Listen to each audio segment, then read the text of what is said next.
அனைவருக்கும் வணக்கம்.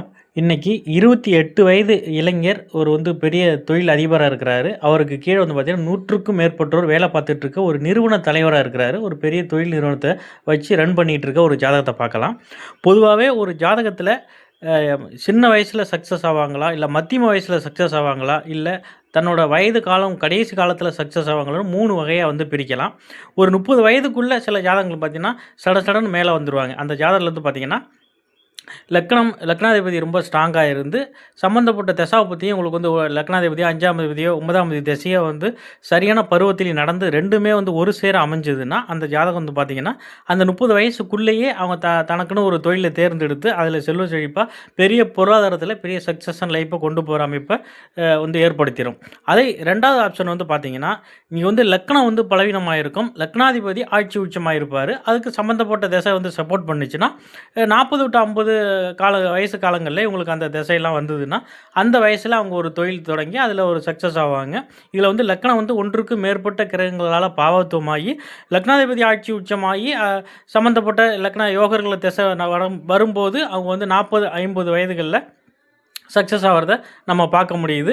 அதுவும் இல்லாம லக்னம், லக்னாதிபதி 2மே பாதிக்கப்பட்டு, ராசி அதிபதி வலுப்பெற்ற சில ஜாதகங்கள் பார்த்தீங்கன்னா, அந்த 60 வயசுக்கு அப்புறம் பார்த்தீங்கன்னா, பெரிய தொழில் நிறுவனங்களா நடத்தி உலக பிரான்ச்ல உலகம் பூரா பிரான்ச்செல்லாம் ஓப்பன் பண்ண சில ஜாதகங்கள்லாம் கூட இருக்கு. ஆனா 60 70 வயதுக்கு மேல தொழில் ஆரம்பிச்சு அதுவரையும் கடுமையா பாதிக்கப்பட்டிருப்பாங்க. தொடர்ந்து முயற்சி மட்டுமே பண்ணிக்கிட்டு இருந்திருப்பாங்க. அது பார்த்தீங்கன்னா, லக்னம் ராசிலாம் லக்னம், லக்னாதிபதியும் பாதிக்கப்பட்டு, ராசி சுபத்தமான நல்ல அமைப்பில இருக்கும்போது, அந்த யோக திசையும் அந்த வயசுல வரும்போது, செகண்ட் ஹாஃப்ல வாழ்க்கையின் இறுதியில அவங்க சக்சஸ் ஆவாங்க. அந்த மாரி ஜாதகமும் இருக்கு. அந்த டைப்ல இந்த ஜாதகம் பார்த்தீங்கன்னா, லக்னம், லக்னாதிபதி வலுவான அமைப்பில இருந்து, அந்த திசை வந்த ஒரு யோக ஜாதகத்த பத்தி தான் இது இன்னைக்கு நம்ம இந்த வீடியோல பார்க்க போறோம். அந்த வகையில இந்த ஜாதகத்த பார்த்தீங்கன்னா, இவங்க பார்த்தீங்கன்னா, ரிஷபராசி மிருகசீரிடம் நட்சத்திரத்தில பிறந்திருக்காங்க.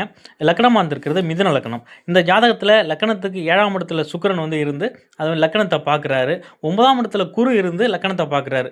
2 மாபெரும் சுபரான சுக்கிரனும், குருவும் தன்னோட குரு 5ஆம் பார்வையாலயும், சுக்கிரன் 7ஆம் பார்வையாலயும் லக்னத்த பார்த்து 2 சுபர்கள் தொடர்பு கொண்டு லக்னம் இங்க சுபத்துவமா நல்ல நிலையில இயங்கிட்டு இருக்கு இந்த ஜாதகத்தில. இதில லக்னாதிபதி 8ல புதாத்தி யோகத்தில இப்போ சூரியனோட சேர்ந்து 8ல மறைஞ்சாலும், பரிவர்த்தனையான சனியோட சாணபலம் உள்ள சனியோட வீட்ல, நண்பரோட வீட்ல தான் மறைஞ்சிருக்கிறாரு. இங்க புதன் லக்னாதிபதி பலவீனம் ஆகல. லக்னமும் 2 சுபர்கள் பார்த்து ரொம்ப நல்ல ஒரு பொசிஷன்ல இந்த ஜாதகம் இருக்கு உங்களுக்கு. இதில இன்னொரு விசேஷம் என்னன்னு பார்த்தீங்கன்னா, 9ஆம் அதிபதியும் 10ஆம் அதிபதியுமான உங்களுக்கு குருவும், சனியும் பரிவர்த்தனையா இருக்கிறாங்க. இது ரொம்ப பிரம்மாண்டமான யோகம். தர்ம கர்மாதிபதி யோகம்னு சொல்லுவோம். இருக்கிற யோகத்திலேயே அது ஒரு முதல் தரமான யோகங்கிறது தர்ம கர்மாதிபதி யோகங்கிறது. அந்த யோகம் இருந்து லக்னமும் நல்ல ஸ்ட்ராங்கான நிலையில இருந்து வயது காலங்கள்ல அந்த திசையும் வந்ததுன்னா, அவங்க தான் முழுமையான யோகத்த அனுபவிச்சு உலக புகழாவது பெரிய லெவல்ல சம்பாத்தியம் பண்ணி ஃபேமஸ் ஆகுற அமைப்பெல்லாம் அது குடுத்துரும். அந்த அளவுக்கு ஒரு பெரிய புகழ்பெற்ற யோகங்கிறது தர்ம கர்மாதி யோகம். இதில சனியும் குருவும் இணைஞ்சு இருக்கிறத விட பரிவர்த்தனை ஆகிறது ரொம்ப விசேஷமான அமைப்பு. ஏன்னா சனியும் குரு சேர்ந்திருக்கும்போது பார்த்தீங்கன்னா, இங்க குரு பலவீனம் ஆயிடுவாரு. ஆனா இவங்க 2 பேரும் பரிவர்த்தனை ஆகிறது ரொம்ப விசேஷம். அவங்க 2 பேருமே பாதிக்கப்படாம சாண பலத்தோட இருக்கிறாங்க. இந்த தர்மகர்மதி யாகங்கிறது ரொம்ப விசேஷமான அமைப்பு. அதுவும் இல்லாம இவங்களுக்கு குருவும், கேதுவும் சேர்ந்து கேல யோகம் அப்படிங்கிற அமைப்பு இருக்கு. இது கோடீஸ்வர யோகத்த குடுத்துரும். அதுவும் இல்லாம செவ்வாயும், குருவும் சேர்ந்து இங்க பார்த்தீங்கன்னா, குருமங்கல யோகம்னு சொல்லிட்டு செவ்வாயும் ரொம்ப ஸ்ட்ராங்கான பொசிஷன்ல இருக்கிறாரு. இதுல 5ஆம் அதிபதி பார்த்தீங்கன்னா, 7ஆம் இடத்துல சுக்கிரன் இருக்கிறதுனால, நான் உங்களுக்கு பலன் சொல்லும்போதே சொல்லிட்டான், "சார் உங்களுக்கு லவ் மேரேஜ் அமைப்பு தான் இருக்குது." அப்படின்னா, "ஆமாம் சார், நான் லவ் மேரேஜ் ஆல்ரெடி நான் பண்ணிட்டேன்." அப்படின்னு தான் அவர் சொல்லியிருந்தாரு. இப்போ அந்த ஜாதகத்தில பார்த்தீங்கன்னா, குரு மகாதசை 2022ல ஸ்டார்ட் பண்ணியிருக்கு. ஆனா அவர் முன்னாடியே பிசினஸ் ஆரம்பிச்சுட்டாரு. இப்போ உங்களுக்கு இந்த தர்மகர்மாதி யோகத்தில பரிவர்த்தனையான குரு தசை ஆரம்பிச்சுட்டு, அதில பார்த்தீங்கன்னா, இவங்க வெளியூர், வெளியிடங்களுக்கு எக்ஸ்போர்ட் பண்ற லாஜிஸ்டிக் சம்மந்தமான தொழில் அமைப்புகள இவங்க பண்ணிக்கிட்டு இருக்காங்க. நான் அந்த ஜாதகத்த பார்த்தோனே சொல்லிட்டேன். 12ல 2ஆம் அதிபதி சந்திரன் 12ல போய் மறைஞ்சு உச்சமாயிட்டார். உங்களுக்கு வளர்பிறை சந்திரனாகி 12ல மறைஞ்சு உச்சமாயிட்டார். ரிஷபராசியில சந்திரன் உச்சமாயிருக்கிறது யோகமான அமைப்பு. அதுவும் இல்லாம உங்களுக்கு லக்னாதிபதியே உங்களுக்கு 8ல மறைஞ்சிட்டாரு இல்லையா?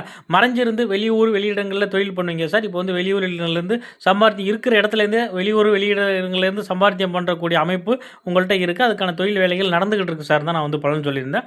ஆமாம் சார், நான் பூர்வீகத்தை விட்டு பெங்களூர் சம்மந்தமான வெளி மாநிலத்தில போய் தான் நான் ஒர்க் பண்ணிக்கிட்டு இருக்கேன். கம்பெனி வச்சு ரன் பண்ணிக்கிட்டு இருக்கேன்.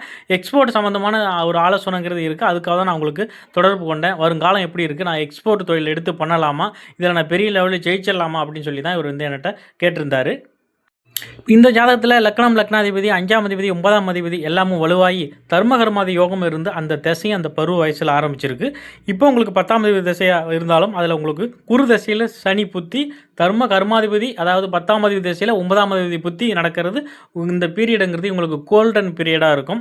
இந்த 2024லேருந்து 2027 மார்ச்சுக்குள்ளே இவங்களுக்கு புதுசாக ஒரு ஒப்பந்தம் கிடைச்சி வெளியூர் வெளியிடங்களில் இவங்க தொழிலில் இன்னொரு இடத்துல போய் ஸ்ட்ரெயின் பண்ணுற அமைப்புங்கிறது கொடுக்கும். இன்னொரு வாழ்க்கைக்கு புதிய அத்தியாயம் இந்த காலகட்டத்தில் கிடைக்கிற காலமாக இது வந்து இருக்க போகுது. இது ரொம்ப விசேஷமான அமைப்பு.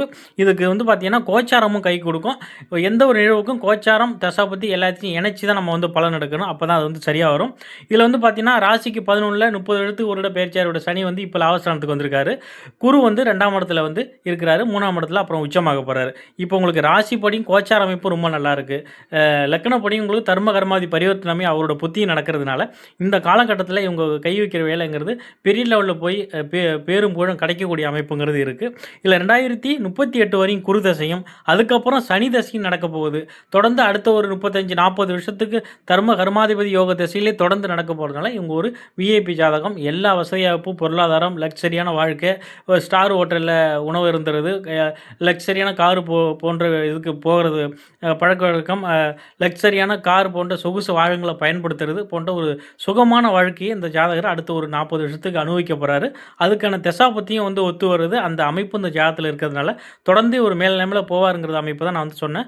ஆமாம், நான் வந்து அடுத்த ப்ராஜெக்ட் தான் ட்ரை பண்ணிகிட்டு இருக்கேன் சார், அதான் நான் ஒரு ஆலோசனை கேட்கலான்னு ட்ரை பண்ண சொன்னார். இது ஒரு யோகமான ஜாதகம். அதுக்கான அமைப்பும் தொடர்ந்து இருக்கிறதுனால இதில் லக்னம், லக்னாதிபதி, தர்மாதிபதி யோகம்லாம் இருந்து சம்மந்தப்பட்ட திசையும் அந்த சின்ன வயசுலேயே வந்ததுனால ஒரு பெரிய நிறுவனத்தை இந்த 28 வயசுலேயே அவர் ஆரம்பித்து பல பேருக்கு வேலை கொடுக்குற ஒரு பெரிய முதலாளியாக இருக்கிறாரு. மீண்டும் நான் உங்களுக்கு ஒரு நல்ல தலைப்பில் சந்திக்கிறேன். நன்றி, வணக்கம்.